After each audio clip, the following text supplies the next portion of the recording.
Everyone, आप सभी का हमारे चैनल आयुर्वेदगामिनी बाय जीसीएम में हार्दिक स्वागत है। आज की इस वीडियो में हम पढ़ेंगे clinical ethics in practice of काया चिकित्सा पार्ट 2। पार्ट 1 में हमने doctor patient relationship and good communication skill के बारे में पढ़ा।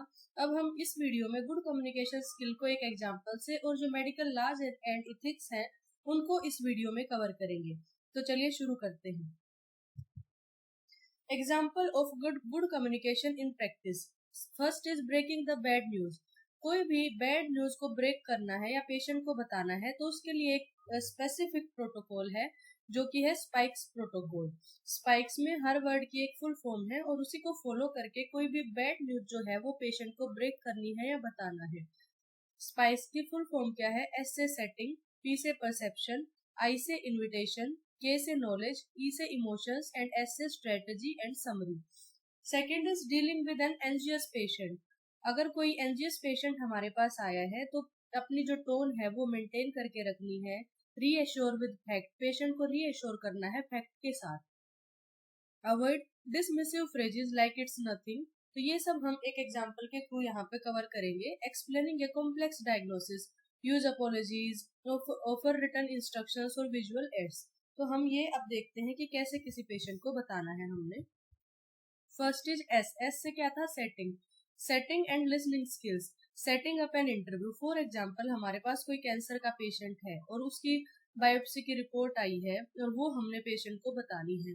तो हम क्या करेंगे? सेटिंग अप एन इंटरव्यू कि अगर हमारी ओपीडी चल रही है और उसमें काफी सारे पेशेंट्स हैं तो उन्हीं के बीच में हम उस पेशेंट को बुला के ये सब नहीं बताएंगे। सेटिंग अप एन इंटरव्यू का मतलब है कि अलग से उसको कैबिन में बुलाना, उसको अलग से टाइम देना, उसके अटेंडेंट के साथ उसको बुलाना ताकि एक अच्छे से बातचीत उसके साथ हो सके।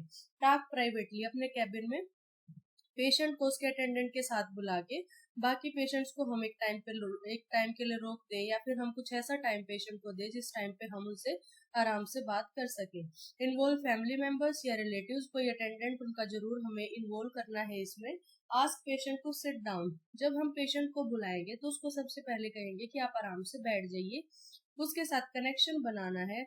लिसन अटेंटिवली, उसकी बातों को भी हमने अटेंटिवली सुनना है। तो सेटिंग अप एन इंटरव्यू का मतलब बेसिकली अगर हमें एक लाइन में कहें कि पेशेंट से प्राइवेट में हमने बात करनी है उसके अटेंडेंट के साथ ताकि उसको आराम से बिठा के उसको काम करके और उसको हम उसकी प्रॉब्लम या उसका डायग्नोसिस हम उसको बता सकें। Next is P. पी यानी कि परसेप्शन।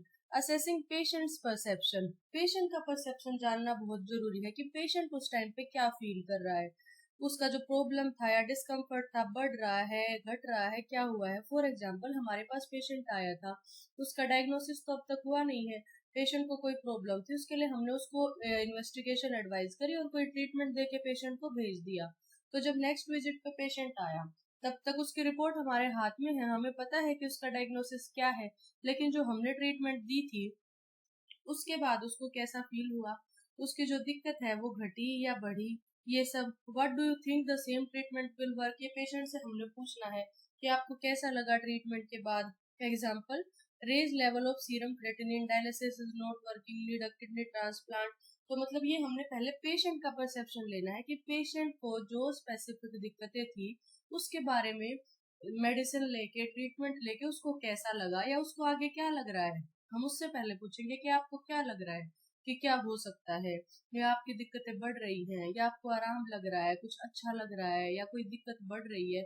ये सब हम पेशेंट का परसेप्शन ले लेंगे ताकि हमें एक्सप्लेनेशन उसको करने में थोड़ी आसानी हो।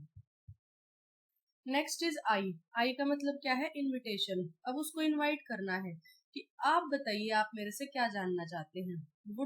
Would you like me to give information to patients attention so that he और she will listen you carefully. मतलब पेशेंट को बोलना है कि अब आप बताइए आप क्या जानना चाहते हैं, अब मैं आपको बता दूं आपकी रिपोर्ट्स में क्या आया है। पेशेंट अटेंटिव हो जाएगा और ध्यान से सुनेगा। Next is knowledge. Giving knowledge to the patient. तब हमने पेशेंट का परसेप्शन जान लिया है, अच्छे से पेशेंट को बिठा लिया है, उसका अटेंडेंट साथ है, पेशेंट को शांत कर लिया है, उसके बाद उसकी अटेंशन हमने गेन कर ली है, पेशेंट अटेंटिव है। अब पेशेंट को नॉलेज देनी है हमने। अब वो कोई भी बैड न्यूज है तो वो डायरेक्ट नहीं कहनी कि आपको बस ये है, उसके लिए unfortunately I have got some bad news, I am sorry to tell you that, या मुझे जान के बहुत बुरा लग रहा है कि रिपोर्ट्स जो है वो ऐसी आई हैं, bad news is about to come. Always warm the patient beforehand, target patients level of understanding, try to use non technical words, जो कि हम फर्स्ट पार्ट में कवर कर चुके हैं कि पेशेंट को जैगरोन्स में नहीं बात करनी है, कोई हार्ड ऐसे बड़े बड़े वर्ड्स नहीं बोलने हैं जो मेडिकल लैंग्वेज के हों और पेशेंट की समझ से बाहर हो। Avoid excessive bluntness, give information in small chunks and check periodically. ऐसा नहीं है कि कोई बड़ी बीमारी है, पेशेंट को देखो धक्का तो लगना ही है बड़ी बीमारी सुन के, ऐसा नहीं कि उसको एकदम से ही हमने बोल देना है कि भाई आपको ये बीमारी है, उसको स्मॉल चंक्स में मतलब थोड़ा थोड़ा तोड़ के देखिए, आपकी रिपोर्ट्स जो हैं उसमें ये पैरामीटर थोड़ा गड़बड़ आया है, और अगर ये ऐसा आता है तो ऐसा हो सकता है, और साथ साथ पेशेंट को चेक करते रहना है कि पेशेंट ठीक है कि नहीं है, सही से सुन रहा है कि नहीं। Avoid using phrases like there is nothing we can do for you. किसी भी कंडीशन में हमने पेशेंट को ऐसा नहीं बोलना है कि आपको ये बीमारी होगी और अब हम तो कुछ नहीं कर सकते, क्योंकि there is always a chance patient को हम किसी दूसरे डॉक्टर के पास रेफर करने का बोल सकते हैं, हम उसको कोई दूसरी थेरेपी बता सकते हैं, हम उसको कोई ट्रीटमेंट मोडेलिटी ऐसी बता सकते हैं कि अगर आप ऐसा करोगे तो आपको ऐसे रिलीफ हो जाएगा, देखिए आपको ये बीमारी तो हो गई है लेकिन इसके लिए ये ट्रीटमेंट प्रोटोकॉल्स हैं, या फिर फला फला जगह पे ऐसी एक हॉस्पिटल है वहाँ पे इस चीज़ का इलाज होता है, या फिर वो डॉक्टर मेरे नोन है, मैं आपको उनसे ओपिनियन दिला देता हूँ या दिला देती हूँ। तो इस तरह की बातें पेशेंट्स के साथ करनी है, ऐसा नहीं कहना है कि there is nothing we can do for you. When you break the bad news, जैसे ही आपने जो है इससे फर्स्ट स्लाइड में हमने पढ़ा knowledge to the patient, patient को बता दिया कि आपको ये बीमारी है, उसके बाद क्या होगा, when you break the bad news patients expression में भी क्राई, रो सकता है पेशेंट, हो सकता है कि इतनी बड़ी बात सुन के वो रोने लग जाए, डिसबिलीव कर सकता है, कई कई पेशेंट्स ऐसे होते हैं, उन्होंने मान लो फॉर एग्जांपल हमने कहा कि आपको कैंसर ही है, तो उससे क्या होगा, पेशेंट ने कुछ कैंसर के पेशेंट देखे हों तो वो कहे कि नहीं उनके साथ तो ऐसा होता था, मेरे साथ तो ऐसा कुछ भी नहीं हो रहा, आप तो ऐसे ही कह रहे हैं कि मुझे कैंसर है, तो डिसबिलीव शो कर सकता है, कहेगा कि आपकी रिपोर्ट गलत है या आपके हॉस्पिटल की इन्वेस्टिगेशन गलत है, या ये मेरी रिपोर्ट नहीं है, ऐसा हो ही नहीं सकता कि मेरे साथ ये हो गया है। साइलेंस, पेशेंट बिल्कुल चुप बैठ गया, साइलेंस भी हो सकता है, डिनाइल भी हो सकता है, मना कर देगा वो, एंगर, गुस्सा भी आ सकता है पेशेंट को, हो सकता है कोई चीज उठा के फेंक दे गुस्से में। These all are their rights, मतलब कि जब पेशेंट को इतनी बड़ी एक न्यूज मिली है, इतनी एक बैड न्यूज मिली है, तो ये पेशेंट के राइट्स हैं, या फिर पेशेंट ऐसा शो कर सकता है, तो आप इसको नॉर्मल समझिए और पेशेंट को काम करने की कोशिश कीजिए। Doctor should keep calm and manage the situation, ऐसी कंडीशन में डॉक्टर को शांत रहना है और जो सिचुएशन है उसको मैनेज करने की कोशिश करनी है। नेक्स्ट है ई, स्पाइक्स में था ना, हम ई पे पहुंचे हैं, अभी ई से क्या होगा, एक्सप्लोर इमोशंस एंड एम्पथाइज। तो हमने पेशेंट के जो इमोशंस हैं उनको एक्सप्लोर कर लिया, आप ऑब्जर्व करना है पेशेंट के इमोशन, लाइक डिसबिलीफ आ गया, डिनाइल आ गया, क्राई, कोई भी इमोशन हमने जो पहली स्लाइड में पढ़ा वो कोई भी इमोशन आ गया, उस इमोशन को आइडेंटिफाई करके पेशेंट से क्वेश्चन पूछना है कि what are you thinking etcetera, या आप ऐसा क्यों सोच रहे हैं, आपको ऐसा क्यों लग रहा है कि ये रिपोर्ट गलत है। अगर आपको लग रहा है कि हमारे हॉस्पिटल की रिपोर्ट गलत है तो हम एक सेकेंड रिपोर्ट करा लेते हैं, या फिर हम किसी दूसरी लैब से रिपोर्ट करा लेते हैं। तो इस तरह से पेशेंट को शांत करना है, making a connecting statement, yes there is a problem but why are you feeling that nothing can be done in this case. क्योंकि कई बार होता है पेशेंट को कोई बड़ी बीमारी का नाम सुन गया तो पेशेंट ऐसा मान लेता है कि नहीं डॉक्टर साहब अब मेरा कुछ नहीं हो सकता, ऐसा ऐसा पेशेंट मैंने पहले भी देखा था, वो भी नहीं बच पाए हैं, मेरा भी कोई फर्क नहीं पड़ेगा इलाज से। तो तब पेशेंट के साथ एक कनेक्टिंग स्टेटमेंट बनानी है कि आप ऐसे क्यों सोच रहे हैं कि कुछ नहीं हो सकता, ऐसे ऐसे बहुत सारी ट्रीटमेंट मॉडलिटीज हैं जो आपकी हेल्प कर सकती हैं। तो ये सब जो भी इमोशंस होगा उसके अकॉर्डिंग डॉक्टर ने पेशेंट से एक करेक्टिंग स्टेटमेंट बनानी है और पेशेंट को काम करना है। Next is strategy and summary, जब सब कुछ हम बता चुके हैं तब हमने पेशेंट को बता दिया है, you have told everything that you are diagnosed with cancer, then what next, अब इससे आगे क्या है, what can you do as a doctor, ये पेशेंट को बताना है कि एज ए डॉक्टर मैं क्या कर सकता हूँ आपके लिए। नेक्स्ट स्टेप रेफरल उसको बता सकते हैं, ट्रीटमेंट चेंज करने के लिए बोल सकते हैं, सेकेंड ओपिनियन, ये सब अगर हम उसकी ट्रीटमेंट प्रॉपर कर सकते हैं तो हम उसको गाइड करेंगे कि देखिए आपके लिए ये ट्रीटमेंट बेस्ट रहेगी और इससे आपको रिलीफ रहेगा। अगर हमें ऐसा लग रहा है कि इस ट्रीटमेंट से कोई आराम नहीं होगा, उसको रेफर कर सकते हैं किसी अच्छी जगह पे, उसकी ट्रीटमेंट चेंज करके देख सकते हैं, सेकंड ओपिनियन एक्सेट्रा, जो भी उस कंडीशन के अकॉर्डिंग फिजिबल होगा वो पेशेंट को बताना है हमने। तो ये हमने लास्ट में उसको समराइज कर देना है कि आपकी कंडीशंस के अकॉर्डिंग क्या क्या ट्रीटमेंट मोडेलिटीज है, या आपको रेफर करना पड़ेगा या सेकंड ओपिनियन लेना है, क्या हमने इससे आगे करना है। अब बैरियर क्या आते हैं गुड कम्युनिकेशन में, यूज ऑफ कॉम्प्लेक्स मेडिकल जैग्रोन्स। तो उस कंडीशन में क्या होगा, पेशेंट को कॉम्प्लेक्स मेडिकल वर्ड्स हमने बोल दिए, मायोकार्डियल इन्फार्क्शन, हाइपरटेंशन, या फिर जैसे कि माइलोप्रोलाइफरेटिव डिजीज, हमने ऐसा बोल दिया, पेशेंट को वो चीजें पता ही नहीं है कि है क्या। तो अगर ये चीजें बोल दी और पेशेंट हिचकिचा रहा है पूछने में, तो पेशेंट को पता नहीं लगेगा कि एग्जैक्ट उसको क्या हुआ है। टाइम कॉन्स्टेंट्स इन बिजी क्लिनिक्स में इतना टाइम कम मिल पाता है कि प्राइवेटली कोई इंटरव्यू पेशेंट के लिए सेटअप करें और इतना टाइम पेशेंट को दे।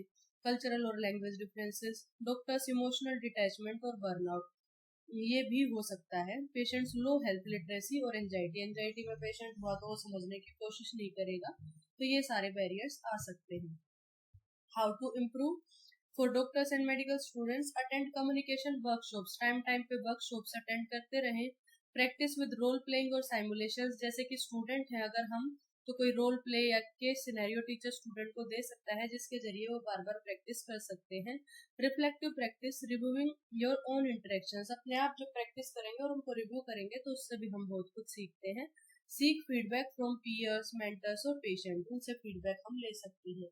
Use the ask tell ask technique, ask what the patient knows, tell them new information, ask for their response। ये सिंपल से सिंपल है। Use teach back method, ask patient to repeat back instructions to ensure understanding. यही techniques हम use कर सकते हैं। जैसे for example simple से सिंपल हम देखें, पेशेंट को हमने दवाई समझा दी, एक बार हमने समझाया, दोबारा पेशेंट से ऐसा पूछ लो कि बताओ आपको क्या समझ आया, कौन सी दवाई कैसे लेनी है, ये हम पूछ के देख सकते हैं। अब हम देखते हैं medical laws and ethics. Medical ethics is branch of science that deals with moral issues in medical practice. Practice के टाइम पे क्या मोरल इश्यूज होने चाहिए वो सब हम इसमें पढ़ेंगे। इथिक्स जो है मेडिकल प्रैक्टिस में, ये एक 3 ब्रॉड एरियाज में अप्लाई होता है। First is clinical ethics, second is research ethics and third is public health. In 3 areas में इथिक्स, फर्स्ट है clinical ethics, deals with the relationship between clinician and patients.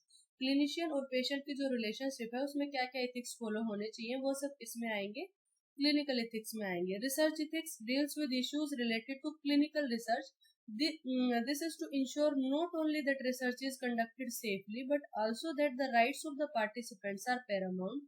No research can be undertaken unless it has undergone ethical scrutiny। कोई भी research करते हैं, जैसे कि medical college है, medical college में पीजी या पीएचडी कर रहे हैं स्कॉलर्स, तो वो रिसर्च करते हैं, तो हर रिसर्च का ये पैरामीटर है, जैसे वो आईईसी से, डीआरसी से, इन सब से पास होती है, तो उसका यही मतलब है कि जो रिसर्च है वो सेफली कंडक्ट होनी चाहिए, जो पार्टिसिपेंट्स हैं उनको कोई नुकसान नहीं होना चाहिए, और इथिकल कमेटी से, इंस्टीट्यूशनल इथिकल कमेटीज होती है, तो इस इथिकल कमेटी से पास होने के बाद ही कोई रिसर्च कंडक्ट हो सकती है। ऐसे ही पब्लिक हेल्थ के कंडक्ट उसमें देखें हम कंटेक्स्ट में, तो ethics deals with the health issues of community. Community में example banning of smoking in public places, covid vaccine. अब जैसे कोविड वैक्सीन बनी थी तो वो सबके बेनिफिट के लिए होनी चाहिए, जस्टिस होनी चाहिए, fair and equal distribution of vaccine to all sections of society. तो कोई भी रिसर्च हो गया, जैसे कोविड की वैक्सीन अगर रिसर्च होके आई है तो उसका एक ये बेनिफिट, मतलब वो सबके बेनिफिट के लिए होनी चाहिए, सब में, हर सोसाइटी के मेंबर में, हर जात पात का कोई इसमें वो नहीं होना चाहिए भेदभाव, सबको इक्वल डिस्ट्रीब्यूशन होना चाहिए। और पर्सन का खुद का एक राइट भी होता है कि वो लेना चाहता है वैक्सीन या नहीं लेना चाहता, जबरदस्ती किसी के साथ नहीं कर सकते हैं। Non maleficence, ensuring vaccine is safe with side effect minimized and risk clearly communicated। कोई भी नई दवाई या जो भी मेडिसिन है, अगर आप इंटरनेट पे भी चेक करोगे किसी मेडिसिन के बारे में, तो क्लियरली उसके साइड इफेक्ट एक्सेट्रा, उसके इंग्रेडिएंट सब मेंशन किए जाते हैं, तो वो क्लियरली मेंशन होने चाहिए। ट्रांसपेरेंसी एंड ट्रस्ट होना चाहिए। तो ये सारी चीजें इथिक्स के अंडर आती हैं। क्लिनिकल इथिक्स में क्या फॉलो करना है, रिसर्च इथिक्स में क्या करना है, एंड पब्लिक हेल्थ में क्या इथिक्स जो है फॉलो करने हैं, क्योंकि ये एक मोरल ड्यूटी होती है किसी भी डॉक्टर की, जो मेडिकल लॉज और इथिक्स को फॉलो करना। Ethical guidelines. World Medical Association in its General Assembly in Helsinki in 1964 adopted what is now popularly known as Declaration of Helsinki on Medical Ethics. तो 1964 में ये जो है declaration of Helsinki on medical ethics ये आया था। ये periodically revise होता रहता है। लास्ट ये 2008 में रिवाइज हुआ था। Various countries have also drawn their guidelines. अलग अलग कंट्री की अलग अलग गाइडलाइंस भी हो सकती है। For example ICMR 2006। Indian Council of Medical Research has prepared extensive ethical guidelines for biomedical research on human participants. तो हर कंट्री अपनी अलग से ethical guidelines बना सकता है और मोस्टली जो फॉलो करी जाती है वो डिक्लेरेशन ऑफ हेलेंस्की और मेडिकल इथिक्स। Ethical consideration. जितने भी क्लिनिकल ट्रायल हैं वो कंडक्ट होने हैं only after scrutiny and approval bye an independent ethics committee. जैसा कि मैंने कहा था कि IEC इंस्टीट्यूशनल इथिकल कमेटी होती है PG या PhD के लिए। The good clinical practice guidelines in India, the ICMR 2006 has brought out ethical guidelines for biomedical research on human participants. Proper written informed consent trial का लेना होगा। Ethical committee को ensure करना है कि जो स्टडी है वो इथिकल प्रिंसिपल्स को ब्रीच ना करे। ऑटोनॉमी का प्रिंसिपल, बेनिफिसेंस का प्रिंसिपल, नॉन मेलेफिसेंस का प्रिंसिपल या जस्टिस का। ऑटोनॉमी में क्या होगा? Freedom, dignity and confidentially of the subject, right to choose whether और not to participate in the trial और टू कंटिन्यू विद इट। जैसे कि कोई भी रिसर्च है, रिसर्च एक्टिविटी है। फॉर एग्जाम्पल मैंने एक बीमारी पे 2 मेडिसिन रखी हैं और मैं पेशेंट्स को उस बीमारी के लिए वो 2 मेडिसिन देना चाहती हूँ और देखना चाहती हूँ कि कौन सी मेडिसिन ज्यादा काम करे। तो पेशेंट को, जो भी मेरे पार्टिसिपेंट होंगे, उनको ये फ्रीडम है कि वो पार्टिसिपेट करें या ना करें। मैं उनको पूरी इन्फॉर्मेशन अपने ट्रायल के बारे में दूंगी कि मैं ये मेडिसिन है, ये इसके इंग्रेडिएंट्स है, साइड इफेक्ट सब कुछ बता के कि आप इस ट्रायल में पार्टिसिपेट करना चाहते हो या नहीं। अगर उसने पार्टिसिपेट कर लिया तो उसके पूरे डाटा का कॉन्फिडेंशियलिटी मेंटेन करने का मेरा फर्ज है कि उसके डाटा को मैं कहीं भी लीक ना करूं। बेनिफिशियंस का क्या है? Motive to do good to the subject और सोसाइटी एट लार्ज। मतलब कोई भी रिसर्च है वो ऐसे ही नहीं करी जाती है।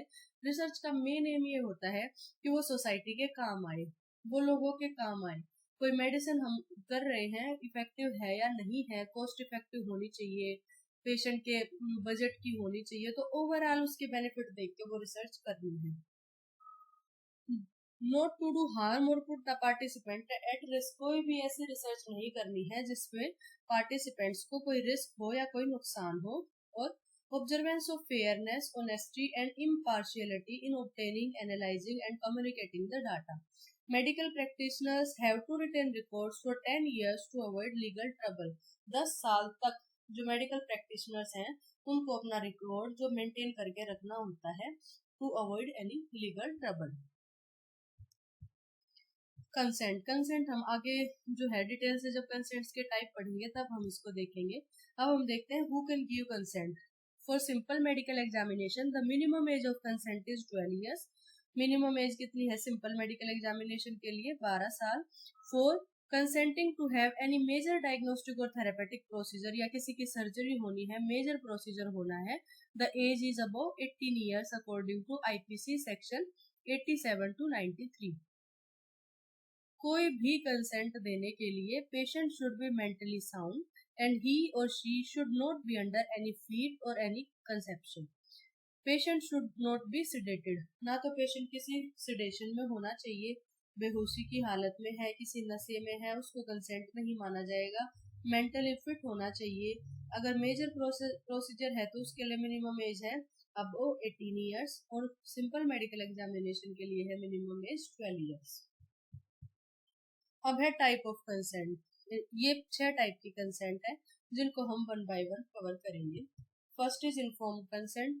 It is defined as voluntary acceptance by the patient. The main contents of the consent are condition of the patient, purpose of intervention, consequences of such intervention, risk involved या prognosis। तो ये क्या है?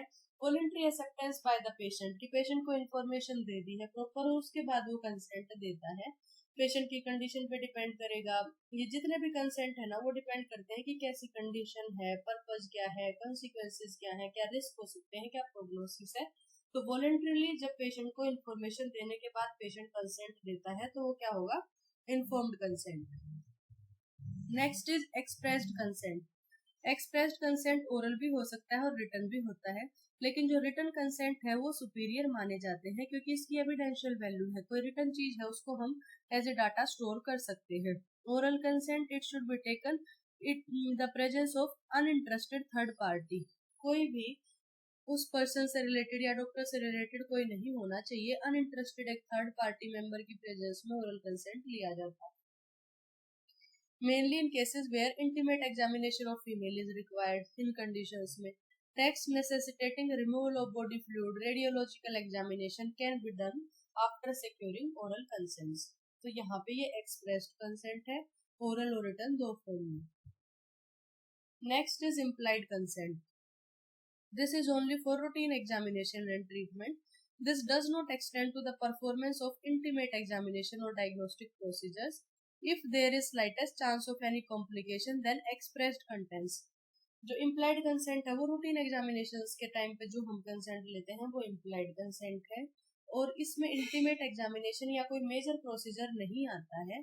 अगर कोई major procedure या कोई complication के chances हैं तो उस condition में हमें expressed consent ही लेना है। Surrogate consent। If patient lacks capacity, may need to obtain consent from authorized surrogate decision maker।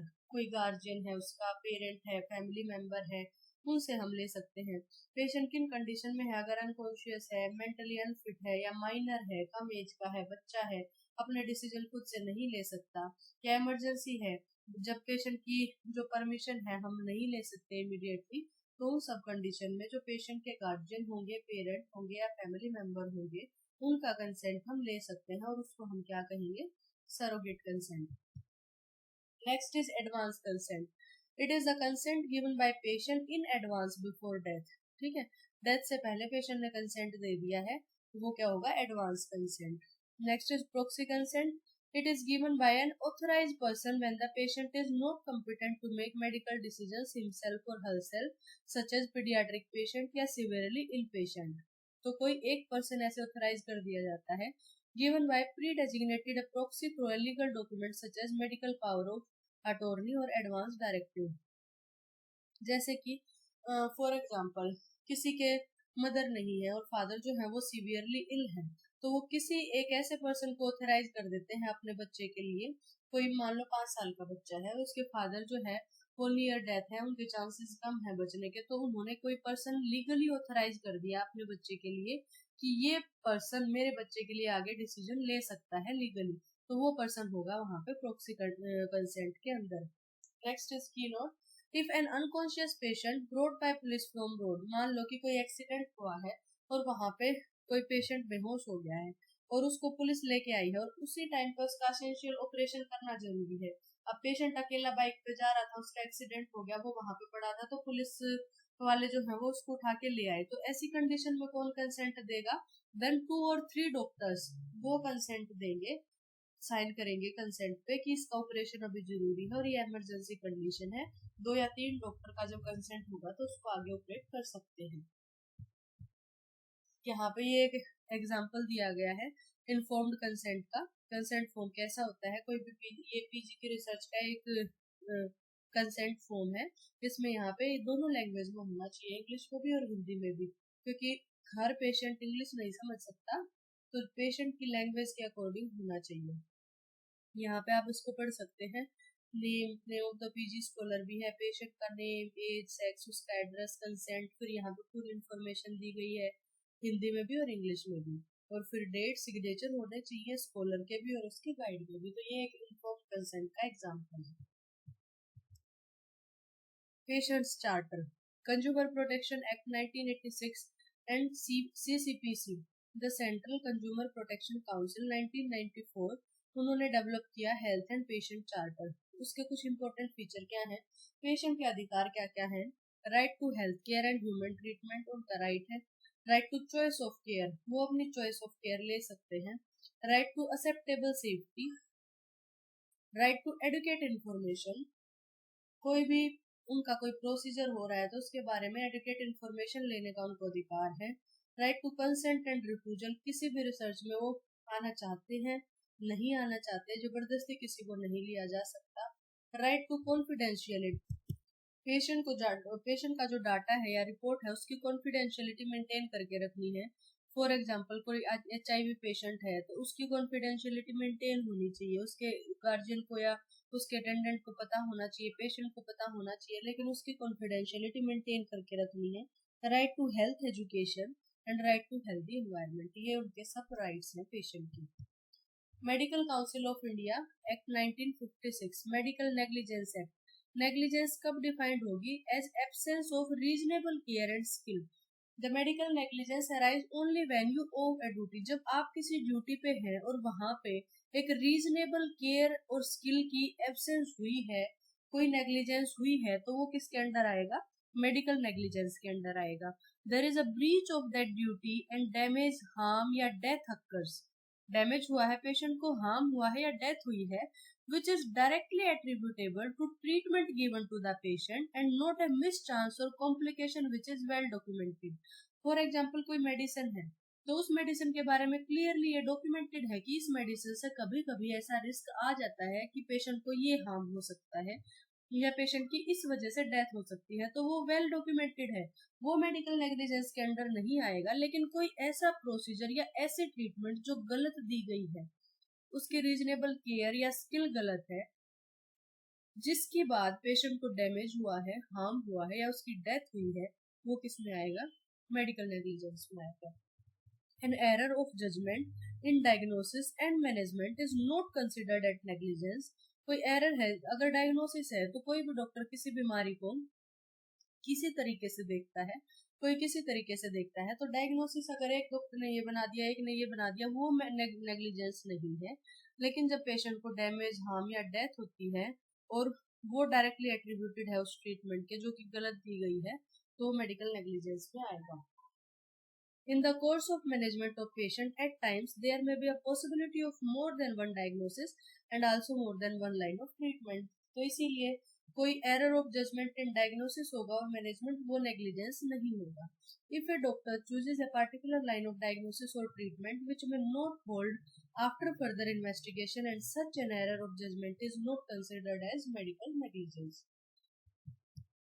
Type क्या है मेडिकल नेग्लिजेंस के? Medical negligence is tried under civil laws, Tort or Consumer Protection Act, which in some countries including India has criminal liability also. First is civil laws governing medical negligence and second is criminal medical negligence. Civil laws क्या है? Medical negligence on the breach of a legal duty to care. A breach of this duty gives a patient the right to initiate against negligence. This is commonly known as law of torts. The patient can file a suit of damage compensation by taking recourse to law of contract as well as torts in civil court. तो यहाँ पे क्या होगा, जब medical negligence हुआ है, breach of legal duty to care, मतलब patient की जो केयर लीगली होनी चाहिए थी वो नहीं हुई है, पेशेंट को डैमेज हुआ है, तो वो मेडिकल नेग्लिजेंस होगा और वो फिर पेशेंट जो है वो केस फाइल कर सकता है, उसका जो डैमेज हुआ है उसकी कंपनसेशन वो ले सकता है, और इस लॉ को क्या कहते हैं? Law of torts. Criminal medical negligence, to be criminally negligent must be gross, बहुत बड़ा होना चाहिए, इंटेंडेड और willful and with total disregard to the life of patient, and doctor should have acted without a valid consent. Doctor ने कोई consent नहीं लिया और कोई ऐसा ग्रोस उसने मिस्टेक कर दी है, वो क्रिमिनल मेडिकल नेग्लिजेंस में आएगा। Supreme Court has clarified that medical negligence will ordinarily be charged under section 304A of IPC. और अगर मेडिकल नेग्लिजेंस प्रूव होती है तो 2 साल की सजा और उसके साथ साथ फाइन भी हो सकता है, या फिर सजा अलग 2 साल की सजा हो सकती है, साथ में फाइन भी हो सकता है। रेस इप्सा लुकिटो, ये एक लैटिन वर्ड है जिसका मतलब है the thing speaks for itself, मतलब जो चीजें हैं वो खुद बताएंगी कि नेग्लिजेंस हुई है। An important legal concept in evidence law, example leaving foreign object like scissors, sponges or any other object in the body of the patient will be considered as an act done due to negligence that causing an injury to the patient। जैसे कि यहाँ पे image में दिखाई दे रही है कि कोई ऑपरेट करते टाइम कोई कॉटन स्वैब रह गया, सीजर रह गई, स्पॉन्ज रह गया, और वो चीज खुद जैसे ये एक्सरे में आई हुई है, तो the thing speaks for itself कि मेडिकल नेग्लिजेंस हुआ है। अदर एक्ट्स क्या है मेडिकल नेग्लिजेंस के? Medical termination of pregnancy act 1971, prenatal diagnostic technique act 1994, registration of birth and death act 1969, the organ the Transplantation of Human Organ Act 1994, Article 21 of Constitution of India, the court has severely punished the doctor who have failed to provide first aid or proper treatment for various reasons including want of money। जैसे कि कई बार होता है hospital में कोई patient को लेके गए, कोई एक्सीडेंट का पेशेंट था और उनके पास पैसे नहीं हैं, तो पहले ऐसा होता था कि एडमिट नहीं किया या फर्स्ट एड नहीं दी। लेकिन आर्टिकल 21 के अकॉर्डिंग क्या है कि कोई भी डॉक्टर पनिशेबल है अगर उसने फर्स्ट एड भी नहीं दी या प्रॉपर ट्रीटमेंट नहीं दी, बस इसलिए कि वो पैसा नहीं दे रहा था। तो फर्स्ट एड सभी पेशेंट्स को मिलनी चाहिए। Section 304 AIPC causing death by negligence. तो ये सारे मेडिकल एक्ट हैं। आज की इस वीडियो में हमने मेडिकल लॉज एंड एथिक्स को कवर किया, और जो गुड कम्युनिकेशन स्किल थी breaking the bad news by SPIKES protocol, वो हमने यहाँ पे डिटेल में कवर किया। अगर आपको वीडियो अच्छी लगी तो वीडियो को लाइक करें, चैनल को सब्सक्राइब करें। Thank you so much.